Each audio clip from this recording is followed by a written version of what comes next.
अस्सलाम वालेकुम मेरे प्यारे दोस्तों। उम्मीद है तुम सारे दोस्त खैर खैरियत नाल होसन।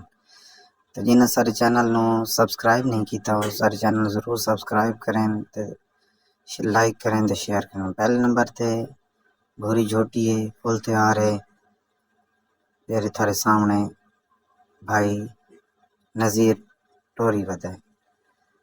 दूजे नंबर ते झोटियां आ गई पछड़ा खांगना जैको आदन इन्हें दे रेट ही माकूल हैं। दूध 4-4-5 किलो इन्हें ते जिन जेरे भाई ने ज़रूरत होवे वो सारा ज़रूर रब्ता करे सी ते सारा चैनल में ज़रूर सब्सक्राइब कराए लाइक कराए ते शेयर कराए।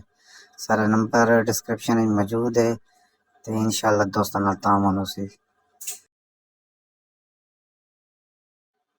ताकि हर आने वाली नवी वीडियो थारे तक पहुंच सके।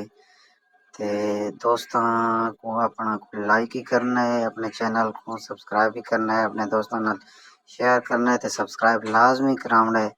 थारा दोस्त थारा भरा जमशेद बलोच थारी इस मेहनत ते काविज दा बहु वड्डा एहसानमंद होसी।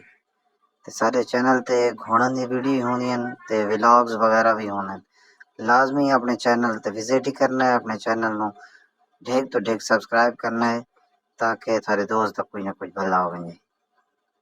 अल्लाह हाफिज।